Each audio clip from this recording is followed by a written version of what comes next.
What am I doing? Hello everyone, welcome back to Untamed Banquet. This is part 6 of this vlog and this is the moment I've really been waiting for.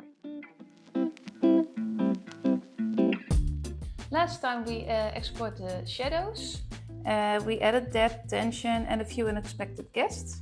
But today it's time for the main character to arrive. Okay, let's get started because I honestly can't wait to finish this painting. I've been working on it for months now and I've spent countless of hours bringing it to life. It really comes down to endurance at this point, but I hope the effort will pay off in the end. Just a little more to go and then I'll finally be done. First up, the heron, the last big piece that still needs to be painted.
There's really so much detail in these feathers. At first glance it might just look like a mass of grey, but it's actually full of color. I get to play with several tones and little shifts in hue, and that's what makes it so rewarding to paint this.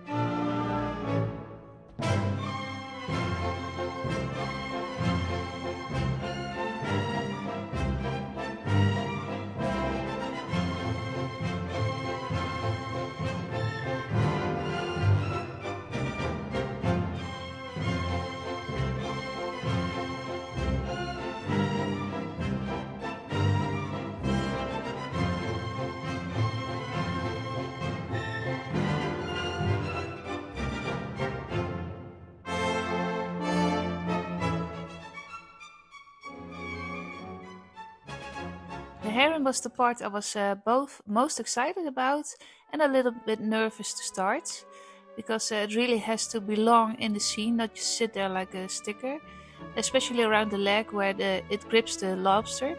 You should feel the tension, the weight, and the connection, and that was a challenge, but such a satisfying one.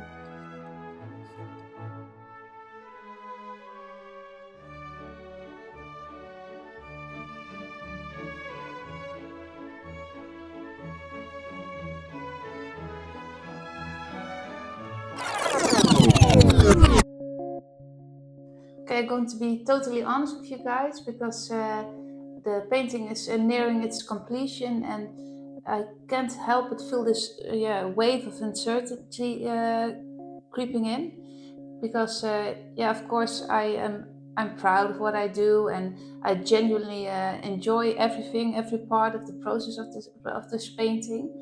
But will people see what I see? Take the heron for example. Yeah, this is my main character, but I know that some people might not like the heron because it's a predator. It eats small little, cute little birds, and but that's exactly why I chose the bird. It gives that edge and attention, and this gives more story to the painting. But still, I wonder, there's not a day that goes by when I ask myself, what am I doing? Because there are so many amazing artists out there creating the most unique and wonderful artworks. And then I wonder, is there really a place for mine?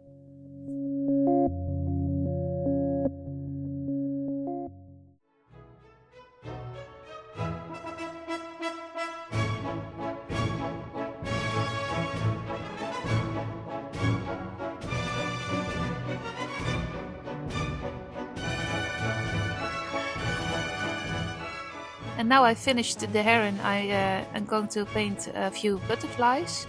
And this one is in the left corner, lower left corner, flying towards the scene. And this will draw your eye into the story. And I'm going to paint two butterflies here in the upper right corner. It's just to break up that empty space and to keep the composition more organic. These little gestures make the painting feel more alive. All the elements are in place now, but I'm still looking for ways to add even more life to the scene. I'm thinking about hiding more tiny little insects everywhere. This way the painting stays surprising and you keep coming back and discover new things. Okay, I painted 3 little insects and I showed you those, but I might add a few more hidden in plain sight.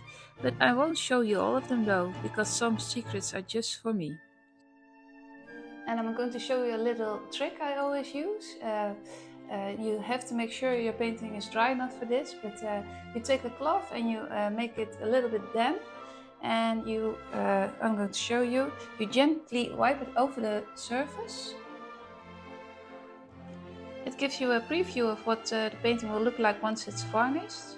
Acrylic paint dries matte, so you don't always see the depth and detail, especially in the dark areas. Black can particularly be tricky, and this really helps.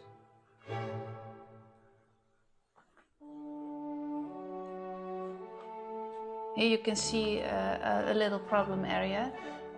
I didn't see this when it was dry. I need to adjust this apart a little.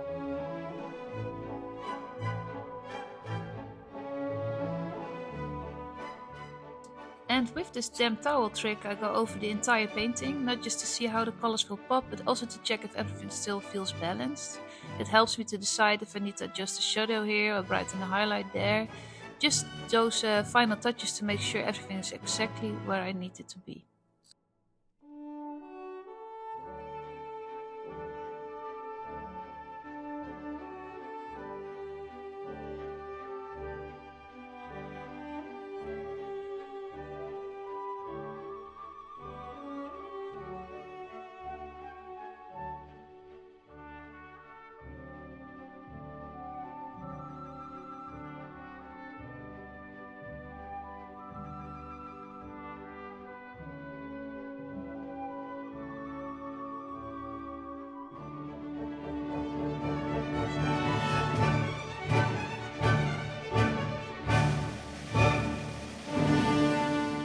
And now it's really come together.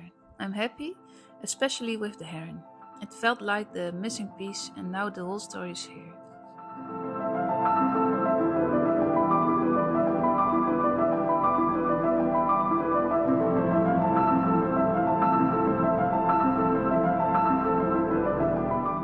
It's not varnished yet. I like to take a bit of time before I decide it's truly finished. If I change anything now, it will be so subtle you probably won't even notice. And yes, I'll make a separate video all about the varnishing soon. It's such a tricky but rewarding step, and I'll share all my tips.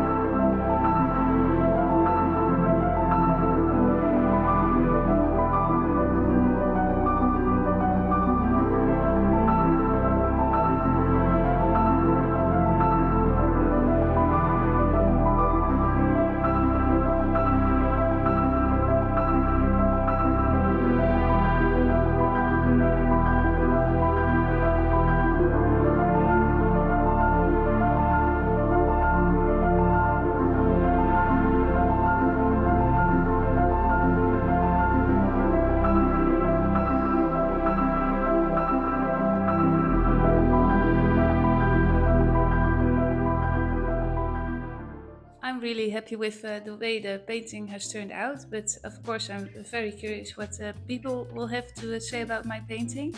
And I'm going to show this painting for the very first time at the Affordable Art Fair, at least that's the plan. I'm going to the Affordable Art Fair in Amsterdam in October, and I'm going to take you behind the scenes again, so don't miss out. Thank you all so much for watching me. It really means a lot to me because I doubt myself more often than I'd like to admit, but the fact that you're following along and giving comments and watching the vlogs, this really keeps me going. What part of the vlog series did you enjoy the most? Please let me know in the comments. And what should I do next? Because yes, I'm starting something new.